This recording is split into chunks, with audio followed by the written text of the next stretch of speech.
50幾年啊50幾年。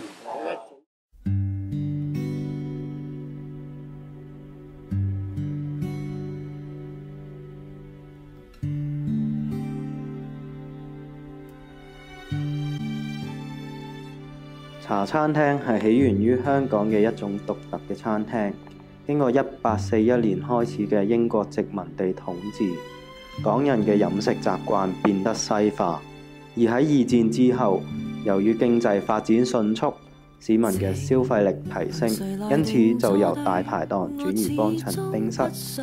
冰室早期主要售賣咖啡同西多等等嘅飲品同小食，後來因為競爭激烈嘅關係，再開始售賣中西方嘅各式主食，慢慢就演變成今時今日嘅茶餐廳。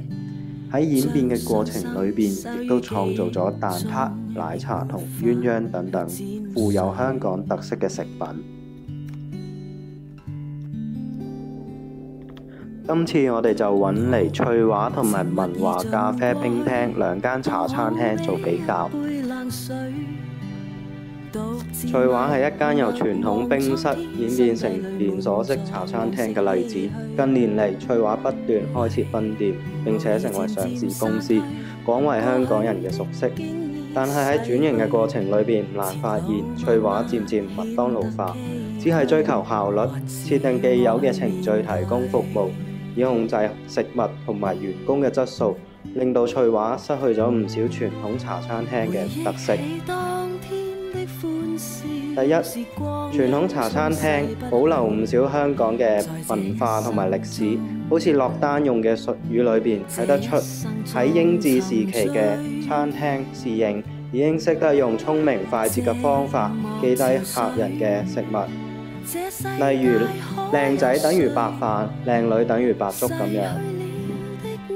但係翠華已經全面咁樣電子化，包括落單，令到翠華餐廳失去人性化管理，並且出現異化。以往茶餐廳令人嘅感覺係親切同埋有人情味，昔日嘅茶餐廳員工同埋客人互相溝通，工作唔單止為錢，仲係為咗擴闊社交圈子。但係員工因為連鎖式嘅經營，受到既定程序控制，好難同客人同埋老闆溝通。工作亦只會係為咗人工，工作上面亦都唔需要再同客人同埋老闆有良好嘅互動關係。第三，集團式上市令到翠華變成單一化嘅食肆，失去咗茶餐廳多元化食物嘅特色。傳統嘅茶餐廳會根據當日嘅餐廳食材去制定每日嘅餐單，意味住傳統茶餐廳每日都會有唔同嘅食物同埋味道。相反，連鎖式嘅茶餐廳往往將菜單嘅價錢啊、種類啊統一化，令到翠華失去咗傳統茶餐廳每日都提供唔少唔同食物俾客人選擇嘅特色。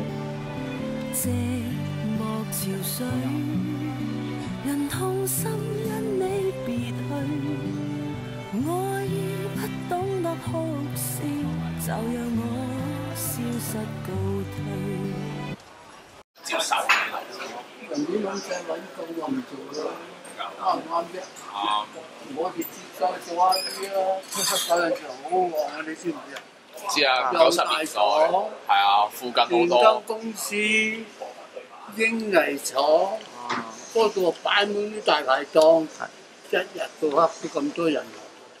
而家對比，但係唔係我都啱啱見到都，琴日又嚟過都好多學生㗎嘛呢度。學生之後好啊，好少嘅學生。但係而家唔多咩？我見到可能係咪因為附近比較多啲新嘅食肆啊？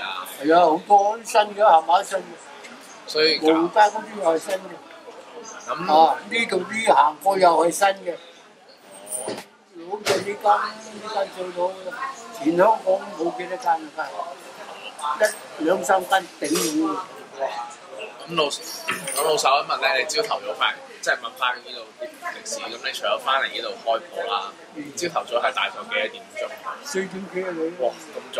啲學生到啊，學生幾到啊？咁快成群咁嚟咯。跟住就即係我問咗啲夥計，佢話你都比較早走喎。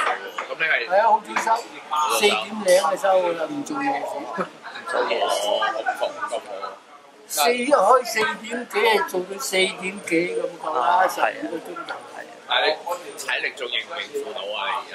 我啊，係咯，我班叫做有陣時啊走嚟幫下手嘅啫，我班啲統計。但係而家主力都有冇話下一代會諗住幫你頂啊？冇做得咁耐㗎啦，係咪啊？係。你做低日嘅，呢啲冇得傾㗎，做生意。你一唔掂嘅，或者佢起租咁都冇得做。但係你家啲都有陣時都唔係幾掂嘅，咁耐都唔係幾掂。因為點解間火嘅人最貴，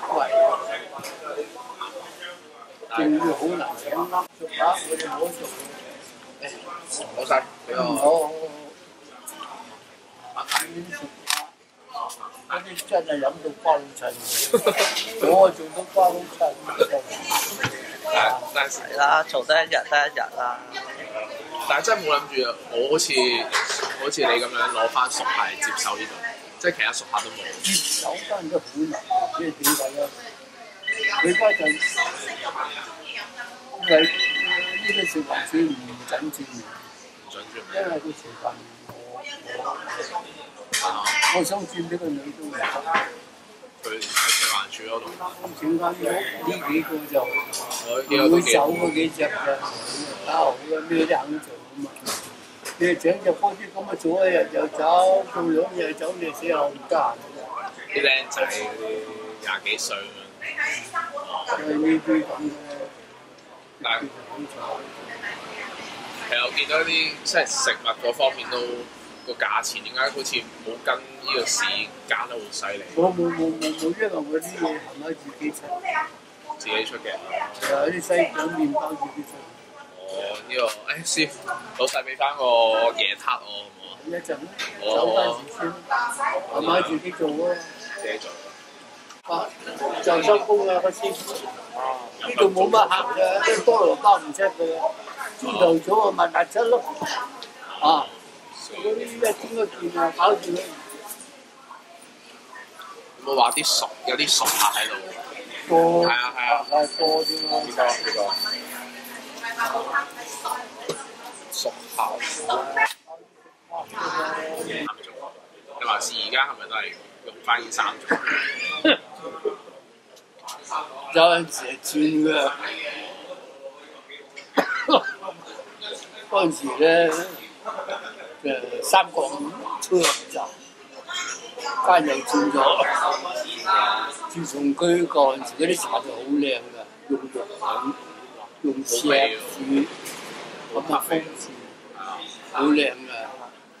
咁啊臨尾冇一包裝，咁啊改咗間事，咁就用啲咩車油，咁啊同埋呢層係。呢隻係啊，用呢隻啊，有啲溝。我啲人用車仔，點解車仔咧？車仔冇乜味。唔係冇味，係腥，臭青。所以啊，永遠都冇味。就2種茶，同埋呢隻，一件3種。咪撈。係啊，即個份量咯，得翻轉撈都好。最緊要水平撞。如果佢本身嘅基礎都冇茶，尤其是奶又好多。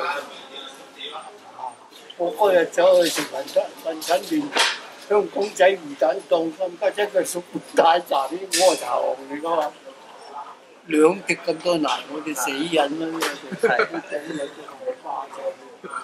我哋一罐黑白奶，6杯水就你又用幾多奶？唔用奶冚佢唔到，因為好溶嗰啲茶。若果唔用奶唔用糖咧，你頂半個電嚟飲，頂唔順。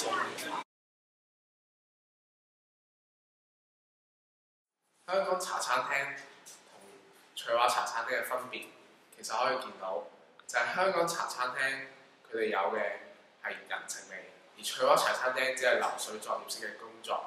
可以睇到嘅，佢哋往往都係喺廚藝部嗰度往端出嘅食物來，而打招呼都冇就走咗啦。而我哋喺呢個香港文化冰室入邊可以見到，佢哋嘅茶餐廳係好有人情味，侍應熟客，佢哋永遠都經常傾偈，而甚至乎一啲新嚟嘅客都會報以我哋呢啲咁嘅招呼問候，而翠華茶餐廳只係招呼我哋入嚟坐就算啦。其實除咗普通佢哋嘅價錢之外，我哋都可以睇到佢哋價錢嘅分別。佢哋嘅價錢可以見到，翠華茶餐廳係比一般嘅茶餐廳都要高好多嘅。而文華冰室嘅茶餐廳嘅價錢相對而言就比較低啦。呢啲可以見到，呢啲係我哋喺一般嘅茶餐廳見到嘅分別嚟嘅。人情味、價錢都係可以見到有差別嘅。而食物質素啦，其實兩間嘅食物質素，我覺得都係一樣嘅，冇話高低之別，因為佢哋兩間始終都係十分之出色，食物嘅方面好難有一定嘅高低之別嘅。咁咧，我哋就係覺得佢哋嘅除咗呢個嘅食物、價錢、人情味之外，其實仲有一樣嘢，我覺得係非常之重要，係需要提及嘅，就係佢哋當中嘅文化啦。除咗佢哋嘅待人處事態度、接客嘅方面，其實佢哋嘅傳承都好重要嘅。喺翠華茶餐廳入邊，我哋真係見到部長、侍應呢啲職位嘅分別，但係喺文華冰廳嗰度其實冇嘅，老細都係一個平易近人，而甚至乎接班人啦，佢個女同樣都係好平易近人嘅，冇一個高低之分。但喺翠華茶餐廳我哋見到就係你有非常之多嘅高低之別嘅。好啦，相信呢個係只係少少一個比較。我相信大家喺睇我哋咁多感想入邊都會睇到更多唔同嘅嘢嘅。我覺得喺呢次嘅訪問裏邊，我哋成日都需要約時間啊、搜集資料啊咁樣。其實當中嘅協調啊，同埋俾人拒絕啊，係我哋最需要面對同埋解決嘅困難咯。我覺得。喺份功課咧，我就其實主要負責做剪片嗰個嘅。咁如果你要講話咧，剪片有咩難嘅話，咁其實我又覺得剪片嗰方面其實唔係咩太大難事，不過最主要係可能比較比較煩啲啦，因為老實講你要左執右執咁樣咧，咁其實咧我第一次做咧，我就其實有啲唔慣嘅，不過做咗幾日之後我都覺得好噶啦。喺度都順便多謝我另外4個組員啦，因為有佢哋咁努力咁做嘢咧，我先可以輕鬆咁完成工作啦。多謝大家聽呢邊啦嚇。咁喺做呢份功課嘅時候，我就覺得佢嗰個文化係咪真係佢嗰個文化就係終結就係完結嘅時候，就係消失嘅時候，去影下相，打下卡，咁樣就叫做去認識文化咧。我諗我哋應該要做嘅係了解下嗰個文化嘅特色同埋背景，之後先再去保育呢個文化，咁樣先至唔會好似令到香港傳統嘅茶餐廳變成好似翠華一樣咁樣嘅連鎖式茶餐廳，失去傳統茶餐廳嘅特色。影像報告我哋就學識咗用深度訪談嚟進行質性研究咧。以前我就覺得拍片啊、剪片咧係一個好難嘅事，但係透過呢個功課我就學識咗啦。但係我都仲係覺得係好麻煩嘅一件事。